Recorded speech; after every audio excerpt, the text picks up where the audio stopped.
Eu já sabia disso. Você que me odeia, um beijo e um brinde e um cafezinho. Eu já sabia. Eles queriam colocar Tarcísio com Michele. O Silas não foi consultado, ficou chateado e agora com as pesquisas saíram, ficou mais chateadinho ainda. Um beijinho pra você e escute o Silas explicando que ele queria Michele e Tarcísio, não querendo Flávio Bolsonaro. Aí vocês pensam que isso é o suficiente? Não, calma que piora, pô. Fala mais, Silas, porque você falou pouco. Fala de novo, Silas. É minha percepção, uma chapa para ser combativa, para ganhar uma eleição, Tarcísio e Michele como vice. A Michele encarna. Olha o que... Peraí, vamos lá então. Olha bem nos meus olhos, você que está me assistindo. Eu já sabia disso. Tá? Você que está em casa me assistindo? Os haters. Né? Você que me odeia. Um beijo e um brinde. Aqui, ó, cafezinho. Um brinde a você que ficou chateadinho comigo. Eu já sabia disso. Eu já sabia que eles queriam colocar Tarcísio com Michele. O Silas não foi consultado, ficou chateado e agora com as pesquisas que saíram, ficou mais chateadinho ainda. Não estou falando gritando, não estou falando palavrão, do jeitinho que você gosta. Você sabe com o que eu estou falando. Tem casa aí que me odeia, ficou bravo comigo. Não falou isso, falou aquilo. Um beijinho para você e escute o Silas explicando que ele queria Michele e Tarcísio, não querendo Flávio Bolsonaro. Ela encarna mulheres, direita, evangélica e evangélicos e é filha de nordestino.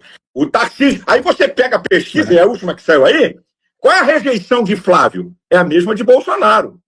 E a de Lula, que é grande também. A de Tarcísio é bem abaixo. E rejeição é uma coisa importante. É como se o povo dissesse o seguinte, né, na minha percepção. Nós não queremos Lula, mas também não queremos um Bolsonaro para presidente. Eu ouvi o MBL falando isso.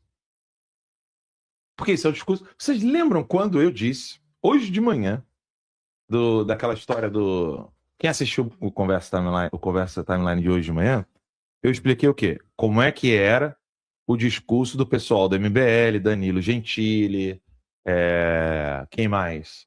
Era MBL, Danilo Gentili, Moro, né? Qual era o discurso? Eu expliquei direitinho em 3 etapas, né? Aquela história, nós queremos o conservadorismo, não queremos ficar preso ao nome. Segundo, eu não tenho que me submeter a tudo que o Bolsonaro fala. E o terceiro era... Qual era o terceiro ponto que eu falei hoje de manhã? Eram as 3 falácias que os caras usam o tempo todo, o pessoal do MBL. A primeira era que a política não pode ser presa numa pessoa só.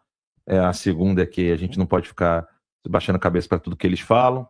E a terceira era qual? Era hoje de manhã, você lembra? Tentando lembrar o terceiro ponto. Mas aí eu expliquei isso para vocês. E o que o Silas está falando abertamente é que ele queria alguém que estivesse na coleira dele.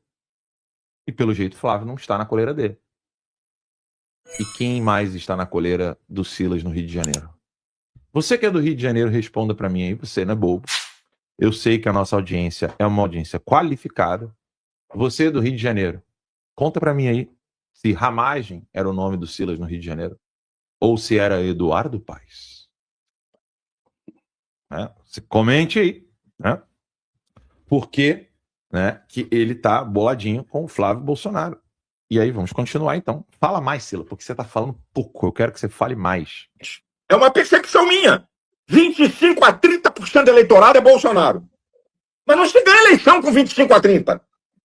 Se ganha eleição com 50 mais 1.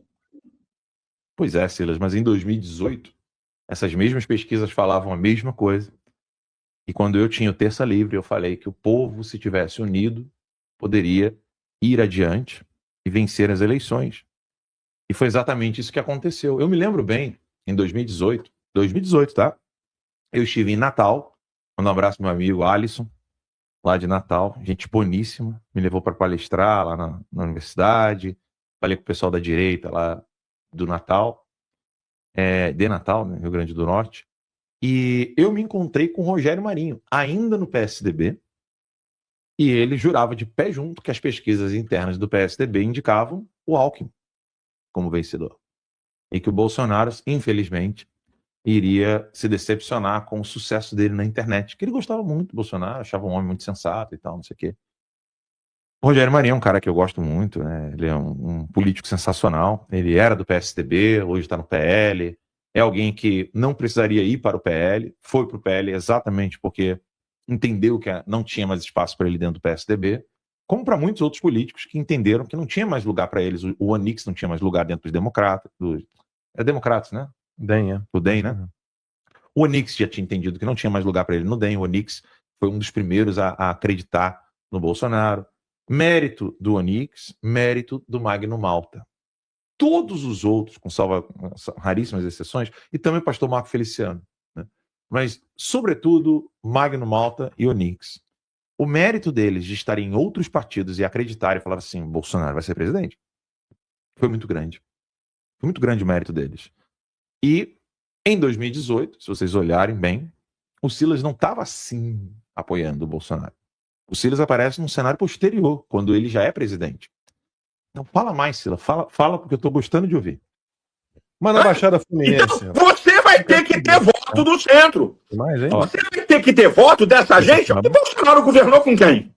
Peraí, que você falou bem na hora que eu queria... Desculpa. Ó, fala de novo, Silas. E Bolsonaro governou com quem?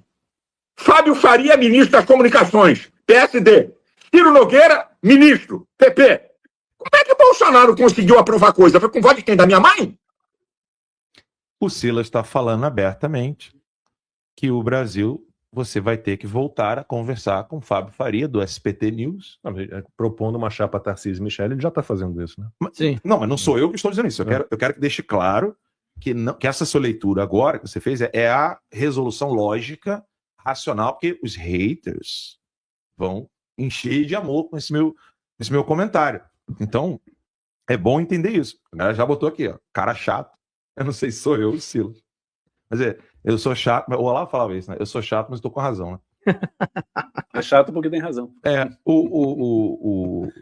Não, mas é sério, não é nem motivo de riso. O pessoal pensa realmente que as minhas opiniões, elas são fundamentadas no que eu acho. Entendeu? Tipo assim, eu gostei disso aqui, não gostei, eu vou lá e falo. Eu já sabia dessa movimentação. Isso que o Silas falou, que Michele Tarcísio seria, né, uma chapa para ter... Vou explicar aqui, chato é o Silas. Ah, tá. Então tá, beleza. E aí, ele tá falando abertamente, o Silas, que chapa Michele Tarcísio daria continuidade às mesmas conversações com Ciro Nogueira e Fábio Faria. Brincadeira. Não, é que o que fica distoante é isso, né? O cara fala do Fábio Faria e do Ciro Nogueira em tom de crítica. Não, porque ele fez isso, se juntou com esse tipo de gente. Aí ele vai e defende que Michele, Bolsonaro, por conseguinte, faça a mesma coisa, cara. Vocês viram o vídeo anterior, né? Que tudo isso surgiu porque ele não queria o Flávio, e quando o presidente escolheu o Flávio... E não foi consultado. Na cadeia, ele não foi consultado. E junte as pecinhas comigo, tá? Qual foi a mensagem do Eduardo Bolsonaro em julho, quando o Eduardo falou anistia light vai ser a última ajuda que vocês vão receber do Trump? A quem foi direcionada essa mensagem? Jair Bolsonaro e... E Tarcísio. Sim. Então, vou desenhar aqui para não ficar dúvidas. Em julho, o Eduardo Bolsonaro mandou uma mensagem brabo com o pai, com o Silas e com o Tarcísio.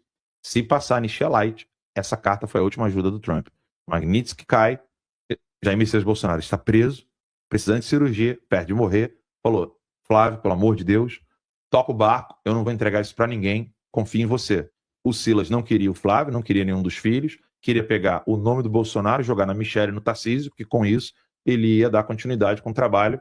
Fábio Faria do SPT News e Ciro Nogueira. Isso não é opinião. Ponto final. Isso é fato. Isso está nos 2 vídeos do Silas que eu acabei de mostrar. É engraçado que todo mundo fala que o Bolsonaro só fez péssimas escolhas e tem um dedo podre. E quando ele acerta uma, ele coloca um cara que é o filho, ele tá errado também. Mas a questão do Centrão é muito delicada, cara. Não adianta, cara. Não adianta. é aquela velha história, desculpa, é meio lugar comum, meio clichê, né?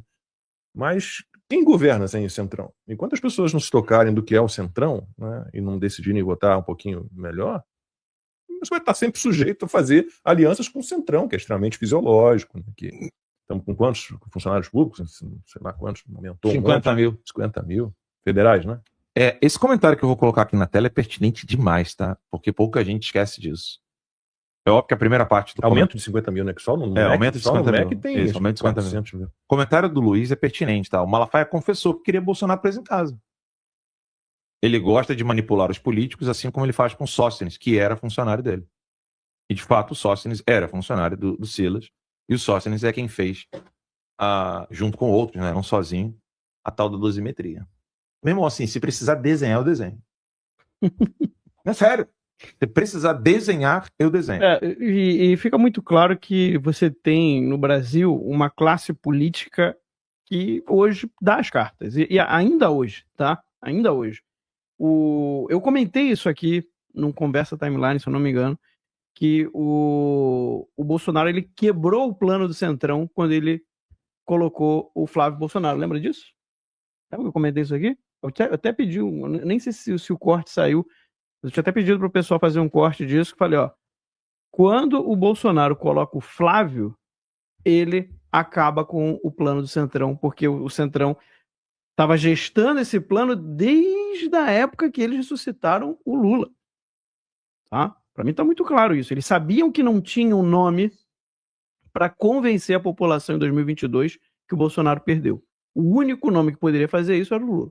Então, eles, com a ajuda do STF, conseguem trazer o Lula de volta, basicamente ressuscitaram o morto, né, porque politicamente ele estava morto, e conseguiram, então, convencer as pessoas de que o Lula ganhou em 2022. Mas, óbvio, né, o PT é um partido que não divide, é um partido que quer fazer as coisas do jeito dele. Então, o Centrão sabia que isso ia acontecer também, não são burros nesse ponto. Mas qual que era o objetivo? O objetivo era prender o Bolsonaro, deixá-lo inelegível, e aí, em 2026, o que ia acontecer? Eles iam acabar com o Lula, usando a mídia, e já está acontecendo isso, né? E óbvio, momento que é muito fácil acabar com o Lula mediaticamente, né? Só você pegar toda a corrupção, tudo que ele já fez na história dele, e ainda faz, né? O PT ainda está aí protagonizando escândalo do INSS, né? E tantos outros. Então, assim, o plano do Centrão era esse, é um plano de anos. E o Bolsonaro conseguiu quebrar o plano dos caras quando ele coloca a indicação do Flávio Bolsonaro, porque aí você colocou outro Bolsonaro na corrida presidencial e o Centrão novamente perde o destaque. Não tem como, você não vai convencer que alguma figura do Centrão, seja Tarcísio, seja quem for, vai ter mais votos que o Flávio. Não vai. E agora saiu essa pesquisa Quest mostrando exatamente isso. Né, o Flávio quase 13%, né, a mais que o Tarcísio. Então, assim, não tem condição. E aí tem essa fala do Silas que, para mim, é uma confirmação daquilo que eu estava falando lá atrás, que o Bolsonaro, quando escolheu o Flávio, ele quebrou o plano do Centrão.